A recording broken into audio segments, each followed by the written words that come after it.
Colorado Territory, spring of 1874, the wind carried grit across the empty road as the stagecoach door flew open and tossed Tessa June Jackson onto the raw earth of Last Hollow, a town too small for mercy and too dry for flowers. Dust clung to the hem of her patched skirt as she stood up slow, brushing herself off like it mattered. It did not. Nothing much had mattered for a long time. She had been told no place would take her. Not after what happened back in Kansas. Not after the fire and the rumors and the way her face had taken to scarring. The left side of her jaw bore the memory in puckered skin and pale streaks that no bonnet could hide. Men looked and turned away. Women whispered. Doors closed. She was not the kind of woman folks invited to stay. But she had nowhere else to go. The only thing she carried was a small satchel and a letter signed by a preacher in Dodge who said a widow named Alma needed help with her boarding house in Last Hollow. Tessa squared her shoulders. She had survived worse than dust and silence. The boarding house sat near the edge of town, a leaning box of gray wood and creaking porch steps. Alma looked her over without blinking, then nodded once. "You work hard, you stay," Alma said, handing her a broom. "Do not expect kindness." Tessa nodded. "I never have." That night she scrubbed the kitchen floor until her hands blistered. She slept on a cot in the pantry, listening to mice scurry through the walls. But it was quiet, and no one screamed her name in anger, and that was enough. The next morning he walked in, boots worn but clean. Dust on his hat. A rifle slung over one shoulder and a tenderness in his eyes that did not match the way he moved, like a man who had seen too much and carried it anyway. He set his hat down on the counter and looked straight at her. "Morning, ma'am," he said, voice low and warm. "Name's Zeke Braxton. I heard Alma serves the best coffee west of Denver." Tessa froze. No man had looked her full in the face in over a year, not since the fire. She kept her head down. "I will get it," she said quietly. Zeke leaned on the counter, watching her pour. "That your voice?" he asked. She glanced up, startled. "Soft as creek water," he said. "And you move like you mean what you do." She blinked at him. "You are talking to the wrong girl." "No," he said simply. "I am not." He came back the next day and the next. Always the same, coffee, a slice of cornbread, and a question that got a little more personal each time. "Where you from, Miss Tessa? Why do you sleep in the pantry? Do you like it here?" Each time she gave him a little more, told him about her father's death in the war. About the house that burned down and the townspeople who turned on her. About the man who said he loved her until her skin stopped being smooth. She waited for Zeke to flinch, to stop coming, but he never did. Instead, one morning, as she reached for his plate, he gently touched her wrist. "You are beautiful," he said, like it was the most obvious thing in the world. Tessa stared at him. "You do not have to lie." "I do not lie," Zeke said. "You are beautiful, Tessa. Every day I am going to tell you that, until you believe it too." She stepped back like she had been struck. "Why?" he shrugged, soft smile tugging at his mouth. "Because it is true." He did not press. Just left her standing there, heart pounding like it had not in years. A week passed. Then another. Zeke kept coming, and he kept saying it. "Morning, beautiful. You look strong today, Tessa. Your eyes are like storm clouds, the good kind." She started to believe him, not all the way, but enough to look him in the eye when she handed him his coffee. Then came the storm. Late May brought rain that turned the ground to muck and the air to ice. A freight wagon overturned outside town, trapping a mother and her 2 children beneath it. The screams reached the boarding house before the news did. Tessa ran out the door before she could think, skirt soaked, feet sliding in the mud. Zeke was already there, sleeves rolled, straining to lift the wagon. "Help me," he said without hesitation. She dropped to her knees beside him. Together they braced the wheel and pushed. The wood groaned. Then cracked. The mother screamed. Her children, a girl named Vienna and a boy too young to speak, were trapped beneath the axle. Tessa crawled under the wagon, ignoring the pain in her knees, and pulled Vienna free with shaking hands. Zeke hauled the boy out, cradling him against his chest. The mother sobbed, clutching them both. Zeke looked over at Tessa, soaked and shaking. "You just saved them," he said, voice thick. Tessa stared at the girl in her arms. Vienna clung tight, face pressed to her neck. "She is scared," Tessa whispered. "So are you," Zeke said gently. "But you did it anyway." That night, the children would not let go of her. The mother, too wounded to care for them, begged Alma to take them in. Alma refused. "They are not mine," she said. Tessa stepped forward. "They are mine now." Zeke stood beside her. "They will not be alone," he said. "Neither will she." Tessa looked at him, heart thudding. "You mean that?" "I do," he said. "Every word." And he took her hand right there in the hallway, rough palm against hers, and said it again, quiet but sure. "You are beautiful, Tessa, every day." For the first time, she did not flinch. Zeke brought a crate of apples up from his wagon and set them gently on the porch, his coat damp at the shoulders. The rain had passed, but the sky still hung low and gray, and the air smelled of wet wood and ash where lightning had split an old pine the night before. Tessa stood at the edge of the porch, arms folded, eyes on the horizon. "You ever plant trees?" he asked, brushing his hands off on his trousers. "No," she said. "We had one back home, a pear tree. It bloomed the spring my mother died." Zeke didn't ask more. He just opened the crate and offered her one of the apples. She took it, thumbs running over the skin like she wasn't sure if she meant to eat it or save it. Vienna came out barefoot, her dress trailing behind. "Can I have one too?" Tessa nodded and handed her the reddest one. The girl bit into it with a little sigh and wandered back toward the corner of the yard where the rain had carved a narrow ditch. Zeke watched her go. "She's quiet," he said. "She listens. Most grown folks don't." He leaned against the porch rail. "Would you want to plant something here?" "A pear tree maybe, or peach if you're partial." "I don't know if things grow in this town." "They do," he said. "Takes patience and time." Tessa didn't answer, but her fingers curled around the apple a little tighter. That afternoon, Zeke stayed to repair the back fence, where the boards had rotted through. Vienna helped him carry nails in a tin bowl, trailing behind with her hair tied up in a strip of old cloth. Tessa washed sheets in the yard, hanging them on the line so the wind could take what the sun couldn't yet. "You always fix things you didn't break?" she asked when he returned for water. Zeke took the tin cup from her and drank. "Only if they're worth keeping." She looked at him long, and he didn't look away. "I used to think I was broken," she said.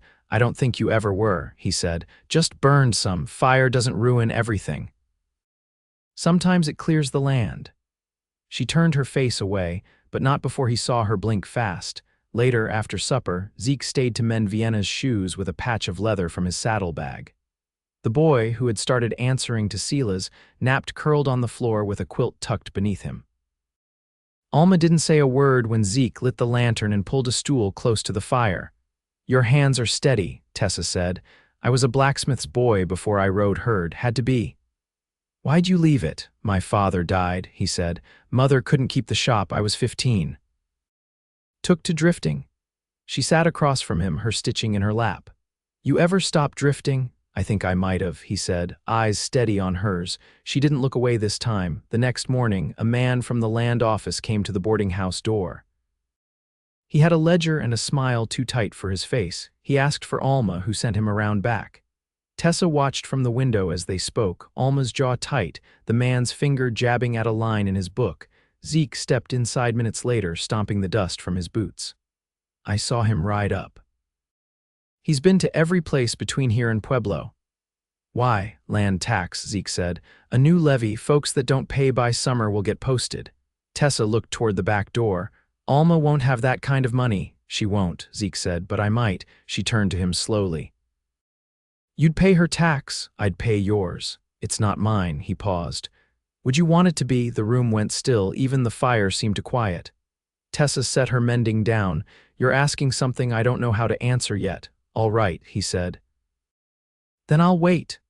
That night, while Vienna combed out her hair and Sela's curled against her side, Tessa stood at the window and watched the moon rise full and pale over the ridge.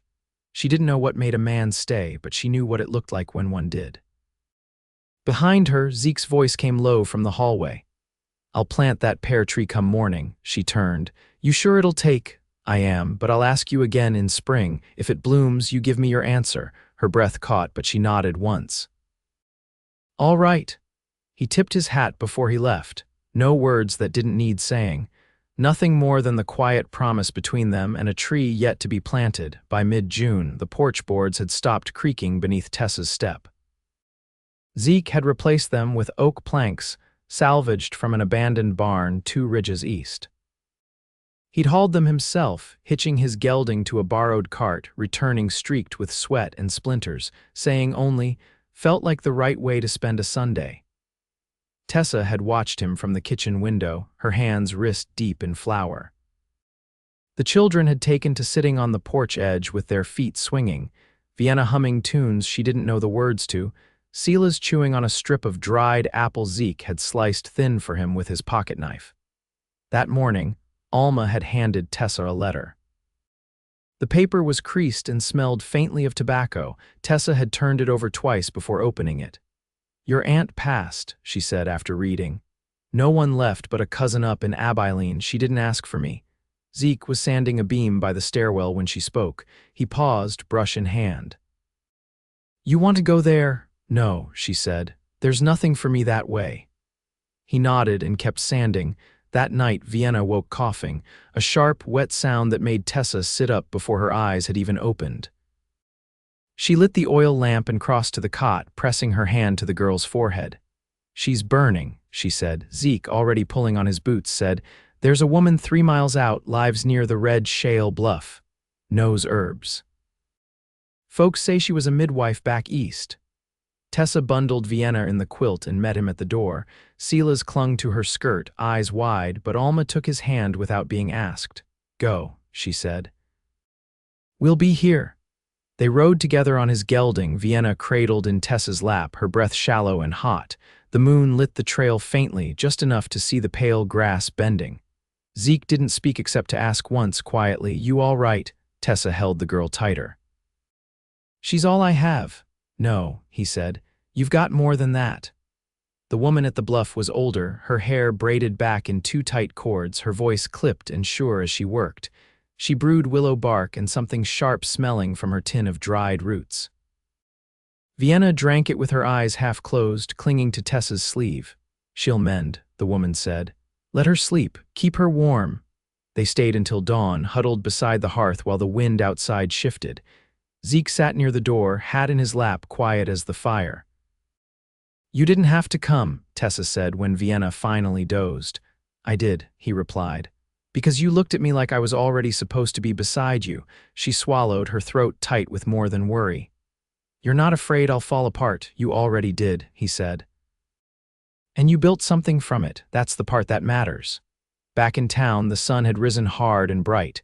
Vienna slept through the day, her fever breaking near noon. Silas curled beside her, his thumb tucked against his lip, the quilt heaped over both of them. Tessa found Zeke by the barn, replacing a latch on the door. "You never asked me what happened in Kansas. I figured you'd tell me if you wanted to." "My fiancé set the fire," she said. "He said I'd embarrassed him, said no man would want a ruined face." Zeke didn't stop working. "Then he was a coward." "I believed him," she said. For a long time, he stood and dusted off his hands. "Do you still?" She took a step closer. "Not anymore." He didn't reach for her, didn't speak, but his eyes held steady and she felt something inside her shift into place. "I want to plant that tree with you," she said. His jaw moved slightly, not quite a smile, but something deeper and quieter. "All right," he said. "We'll do it come morning." And she stood there beside the barn in the full light of day and took his hand first. The pear sapling stood no taller than Tessa's waist, its thin trunk wrapped in burlap, roots still damp from the riverbank where Zeke had dug it. They planted it in the back lot, where the fence turned and the ground held morning light longer than the front. The soil gave easy under Zeke's spade, softened by the summer rains.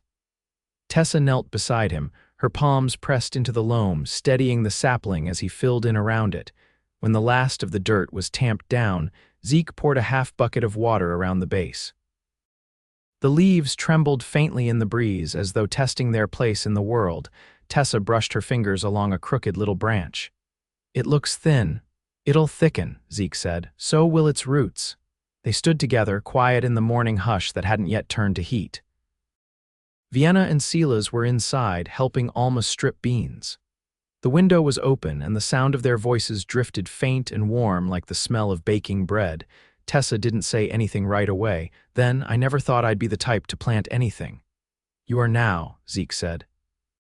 You're building something that lasts. Her throat worked as she swallowed. I don't know how to be sure of anything. You don't have to be, he said. You just have to choose. She looked at him then, really looked the way she hadn't before. His shirt was sweat dark along the collar. There was a small cut at the base of his thumb, half healed. He didn't try to touch her. He just stood there, waiting. I want to stay, she said. With them, with you. His eyes didn't soften so much as quiet, like a bell after it's rung. All right, he said. Then we'll build from here. Later that week, Zeke took her to the edge of the canyon west of town where the wild columbines grew. The trail was steep, but he brought a blanket and a satchel of bread and cheese, and she packed a jar of pickled carrots that Alma had put up last fall. The children stayed behind with Alma, who'd taken to sitting with Silas on her lap by the stove after supper, humming to herself in a language Tessa didn't recognize. They sat on the bluff, their legs dangling over the edge, the wind tugging at her sleeves. Below them, the canyon ran deep and narrow, a ribbon of green threading through the rock. Zeke passed her a piece of bread. I used to ride through here when I was trailing cattle. Always thought if I stopped long enough, I'd find someone sitting here already. She took a bite, chewed slowly. And if you had, I'd have sat beside her. Tessa turned her face into the wind. I used to think the only thing I'd ever be was alone. You're not, he said. Not anymore. She laid her hand over his and he laced their fingers without looking down. I want to build a room, she said. Off the kitchen, big enough for the children, with a window that faces east. I'll do the framing, he said. You can choose the color. They sat there until the light turned gold and the shadows slipped long across the stone. When they rose to leave, she left a sprig of columbine tucked between two flat rocks.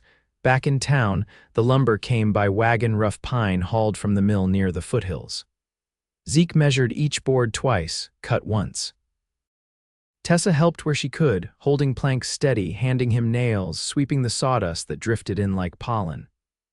Vienna painted a picture of the house with a charcoal stub, adding a crooked chimney and a garden full of flowers. When the room was finished, Zeke built a shelf into the wall. Tessa placed a book there, her mother's worn copy of Psalms with pressed leaves tucked between its pages. That evening, after the children had settled into their quilts, Zeke found her out back, standing beneath the pear sapling. One of the buds opened, she said, touching the smallest leaf with the tip of her finger. He stepped beside her close enough that their arms brushed. You're beautiful, Tessa, he said, voice low. Every day. This time she didn't look away. She reached for him instead, her hand sliding to the back of his neck, her thumb brushing just below his ear. I believe you, she said, and then she kissed him, not shy, not trembling, but sure. Like a woman who had chosen her place and found it waiting, steady as the earth beneath her feet. The first frost came early, biting at the edges of the cottonwood leaves before the aspens had even turned. Tessa stood in the doorway of the new room, her shawl drawn close around her shoulders, watching Silas trace a finger along the windowsill. He'd grown taller by inches since spring, his hair darkening at the temples, his voice beginning to find shape. Vienna sat cross-legged on the braided rug, sewing buttons into a scrap of muslin like stitches could keep the cold from coming. Behind her, the scent of stew drifted from the hearth. Zeke was outside, checking the roofline where the last windstorm had shaken loose a few shingles. She could hear the steady rhythm of his hammer, the whistle he gave when he worked, tuneless but constant. She stepped out into the cold, boots crunching across the packed dirt, and looked up at him. Do you ever stop moving? She asked. He looked down, squinting into the sun. Only when I'm watching you. She shook her head, but her cheeks warmed despite the chill. He climbed down the ladder, wiping his hands on a rag tucked into his belt. Alma says we ought to put up storm shutters before snow settles in, she said. I told her we'd do it tomorrow. We will, she hesitated, fingers threading into the hem of her shawl. You ever think about building something bigger? She asked. He studied her face. You mean more rooms? She nodded slowly. Maybe a lean-to for drying laundry or a place for a root cellar. Zeke reached for her hand. You say it, I'll raise it. Inside, Alma was kneading dough for biscuits, her sleeves rolled to the elbow. Tessa joined her, dusting her fingers with flour, working the dough until it turned smooth and elastic. The silence between them wasn't cold anymore. It had taken time, but Alma had begun to leave 2 cups on the stove each morning, not 1. She'd started keeping Vienna's braid ribbons tucked in her apron pocket and let Silas sit beside her when she sorted dried beans at night. "You've changed this place," Alma said once, without looking up. "It breathes easier now." Tessa didn't reply, but she pressed the dough firmer with the heel of her palm. That evening, Zeke brought in a bundle wrapped in brown cloth. He laid it on the table, untied the twine, and folded back the corners. Tessa stared. It was a pair of boots, soft leather, the soles freshly stitched, the toes narrow and neat. "You've been patching yours too long," he said. "Figured you earned new ones." She ran her fingers over the stitching. "Where'd you get them?" "I made them," he shrugged. "Took some doing." "But they're yours." She touched his arm. "You still carry your father's tools, all I've got left of him." He looked down at her. "That and the way he stayed when he promised." She stepped closer. "You've done more than stay." He kissed her then, slow and certain, his hand warm against her back. There was no hesitation in it, just the quiet promise of 2 people who had stopped looking for somewhere else to be. That winter, the snow came hard and steady, blanketing the town in silence. They kept the fire going day and night, the walls of the house holding in the warmth like a secret. Vienna learned to knit, her fingers quick and nimble. Silas helped Zeke fix the hinges on the barn door, his face lit with pride when the latch held firm. One afternoon, after the snow had let up, Tessa walked with Zeke to the ridge west of town, the same place where they'd sat the summer before. The canyon below was white drifted now, the river frozen into a silver ribbon. She held his arm as they stood at the edge. "I never thought I'd have a family," she said. "You made one," he replied, "with your own 2 hands." She turned to him. "I want to marry you." Zeke blinked once, then smiled slow. "I was hoping you'd say that before I had to ask." They married in the spring under the pear tree just as the first blossoms opened. Alma stood beside Tessa, a sprig of lavender tucked behind her ear. Vienna and Silas scattered wildflowers along the path, their laughter carrying on the breeze. Zeke wore his best vest, his hair neatly combed, and he didn't look away from Tessa once as she walked toward him. The preacher spoke simple words. There were no grand declarations. Just calloused hands joined together and 2 people choosing to stay. They built the root cellar that summer, then a hen house. Vienna named every chicken, even the ones they planned to eat. Silas helped paint the shutters blue, streaking his cheeks with pigment and grinning like a fox. At night they sat on the porch and listened to the wind in the wheatgrass. Sometimes Zeke played his mouth harp slow and low while Tessa leaned against his shoulder, her fingers curled into his shirt. She never wore the bonnet anymore. She didn't need to. The scar across her jaw had faded some, but not all the way. It didn't need to. Zeke kissed it like he kissed every part of her with reverence, not pity. Years passed. The tree grew tall and thick, its branches heavy with fruit come August. They kept the first pear from each harvest in a jar on the mantel, a quiet reminder of what they'd planted together. When neighbors passed through, they spoke of the boarding house with warmth, of the woman who took in 2 children and raised them upright, of the man who stayed and built a life with her, board by board, season by season. And inside that house, full of laughter and wood smoke, Zeke and Tessa Braxton lived the rest of their days not just side by side, but deeply, wholly in love with each other, with the family they'd made, and with the land that had given them back their future.